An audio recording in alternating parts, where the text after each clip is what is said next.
Good morning and welcome to the new edition of Dr. Lamba's Awakening Call. We live in an age of equality, and that automatically assumes gender equality, meaning thereby gender inequality is not permissible. Recently in India, the Chief Justice of India, N.V. Ramanna, administered the oath of office to three judges, including three women. 9 judges were total sworn in. Now, the top court, the Supreme Court of India, has 12% women as judges. And the Chief Justice made a statement that this celebration is acceptable, but 75 years of independence still see that women are not having equal representation. Now the word was equal, meaning thereby that women should have 50% judges. And if that is there, automatically it assumes that all the offices of profit or of non-profit, all the boards of corporations in the public sector or the private sector, all the jobs should have 50% women. Fine.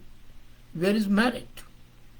And then they want not only 50%, which is okay to hope with. I wouldn't mind even 70%, 80% if the women are capable, let them have it.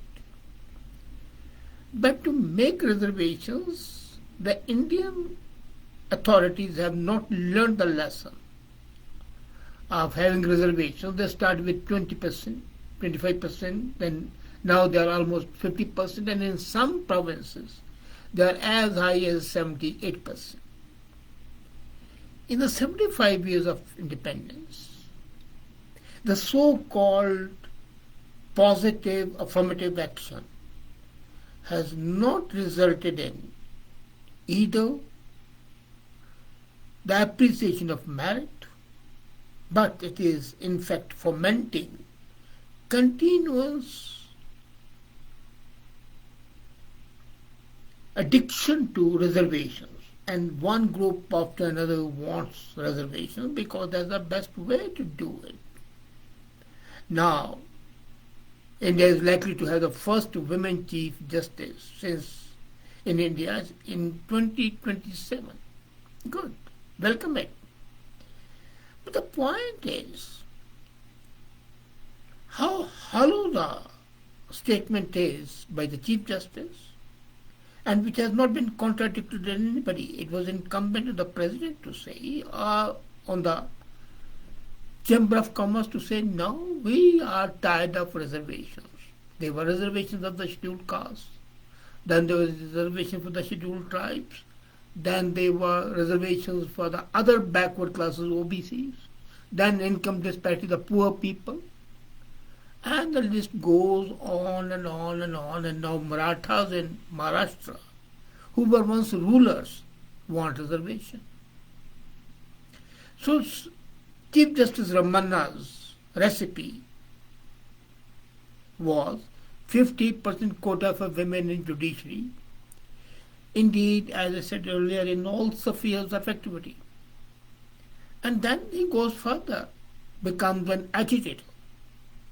Most unjudicious approach. He said women should shout and demand this right, as the protests by the other groups are not sufficient. Now look at the other way. India, if you compare it with the other countries, the women's representation in parliament and bureaucracy is better than anywhere else in the world. Wherever there has been reservation, some undeserving people came in. But here, even those people who would be at the lowest state of society are elected. But again, thanks to a reservation in some cases, and other cases no, because of their merit. In all cases, the argument for reservation is twofold, and both are wrong. First is, proportional representation is social justice, okay? And diverse voices result in better decision making overall. Don't tell me. You have doctors, the situation which is present in India, and the engineers. To get admission in the medical profession or in the engineering profession is very tough. There are three ways. Either you go on merit and are getting 95% plus marks in the examination and then you get admission. The second is the mushrooming of the private colleges and the universities. You pay a donation, like in Harvard. You pay money and you get admission, and it's a prestigious institute. Third, there's the quota for the people. Now, there have been instances when the people got just 33% marks, just pass marks, and they were admitted to become engineers and the doctors. Now, what do you think that the people who got the degree of being, which permits them to be doctor, you would go to such a doctor for the treatment? How much trust would you have? Would you trust those engineers with your houses and the buildings and the bridges and the infrastructure who are not competent? No. And yet, not only they get their degrees, not only did they get their jobs, but they get the promotions, and then the downward slide continues. I think I told you once, I was sitting with David Ogilvy in New York, and we were talking about the merit in the company. And he said, Dr. Lamba, if I appoint somebody more capable than I am as my deputy, and he appoints somebody more capable than he is as his deputy or associate or adjunct or intern, we'll become a company of geniuses. If I hire somebody inferior to me and the process continues, we'll become a company of imbeciles. And that is what is happening wherever the reservations are. Whether you call it reservations as they call in India, or you call it affirmative action as they call in USA. Both are equally bad. Now, as far as the women are concerned, here's an enigma, or rather here's a dichotomy. The male are shouting at the top of their voice that they should be reserved for women. Till today, women have not asked for the reservation. They say, no, if we deserve, we'll get it. We don't want reservations. And we have seen women scientists, women doctors, women nuclear scientists, space technologists, engineers, politicians. India was possibly the first country to have a woman who was ambassador, and then the president of United Nations General Assembly. I'm referring to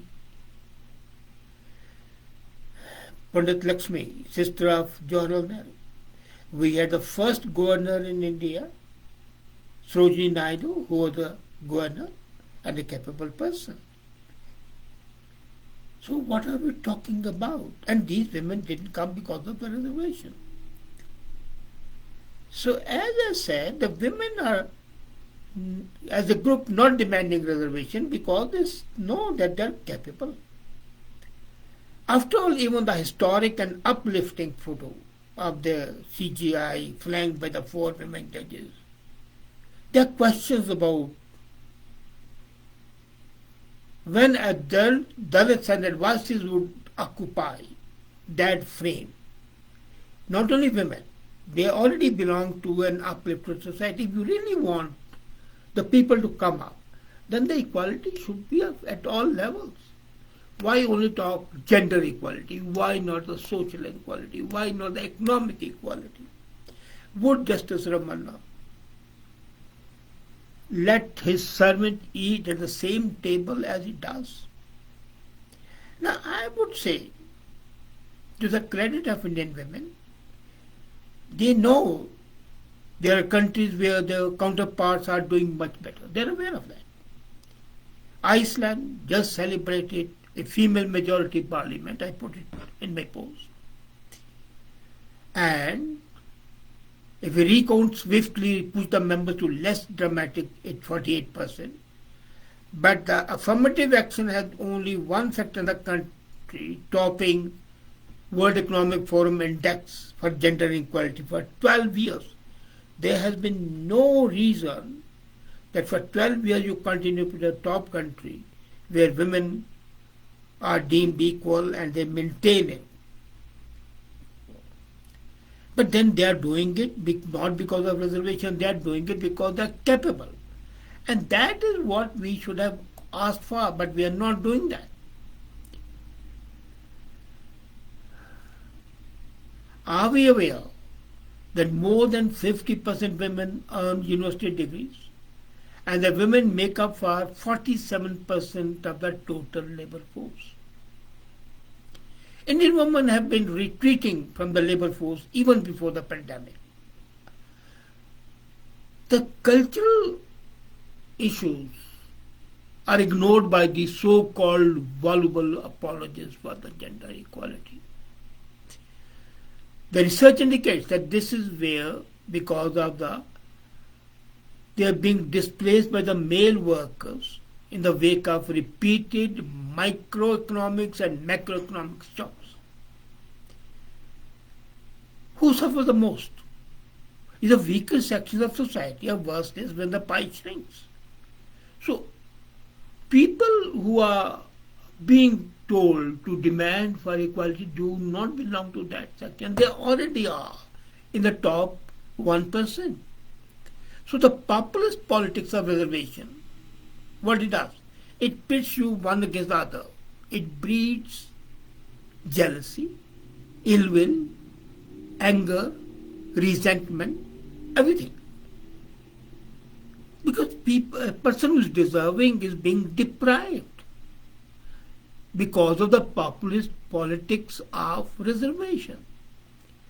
So instead of united to shout and demand economic growth, we need to deliver economic growth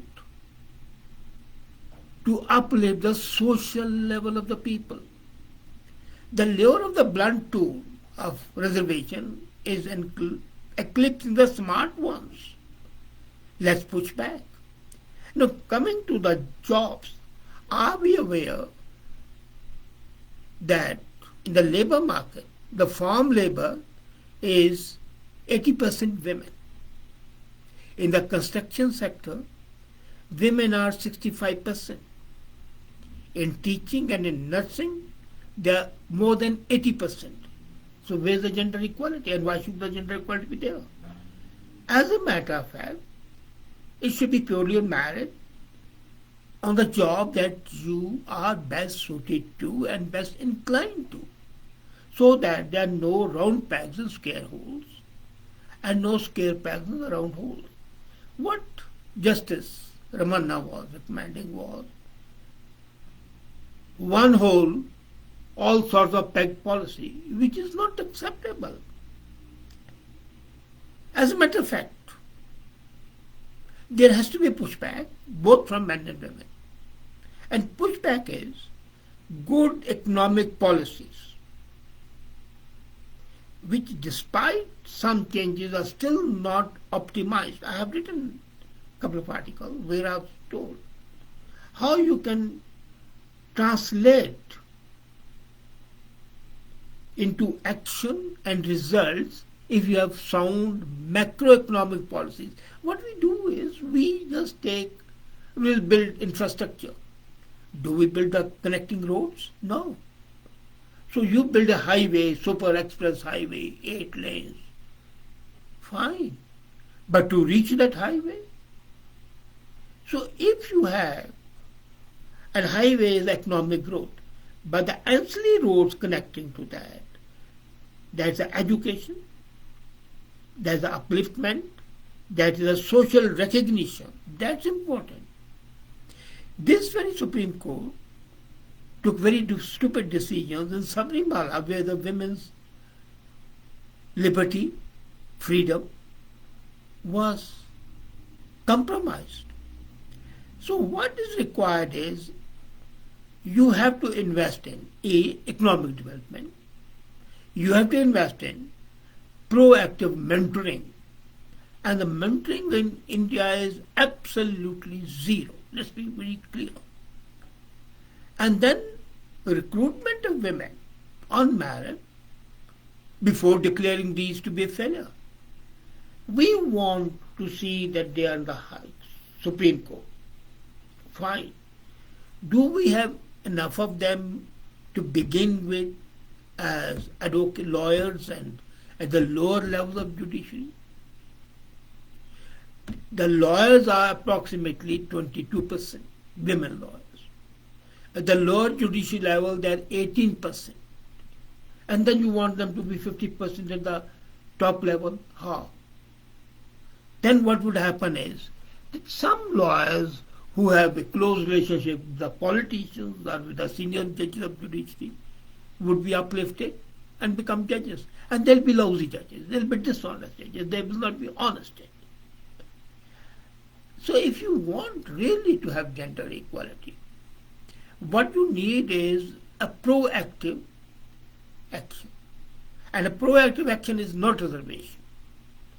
It is ensuring that they get the good education, social recognition, and that not at the top level where they already have, but at the lower and the middle class level, where they don't have, where women are still considered to be inferior. Until that happens, you need to talk of the cultural revolution. You need to talk of the social revolution. You need to talk of the economic revolution. And if that happens, you won't need to talk about the reservations. Reservations are talked about only when you are incompetent. Only when you want to encourage nepotism, corruption, dishonesty. When you want everything to be open and above board, then you don't need reservation, because you know the butter cream always comes to the top. You boil milk, the cream would always come on the top. And you don't differentiate what sort of cream it is. Let the cream be what it may. The moment you say reservations, then you are differentiating. And that is absolutely not acceptable. So, people like Justice Ramanna, who believe in populism, who believe in the acceptable goals which are least objectionable, you issue an order, whether you would be there, and the unacceptable, incapable people will come to the fore, and the situation would be that your institutions would be weakened further. Your society would be collapsing under the weight of reservation. So sooner you come to your senses, the better it is. Thank you.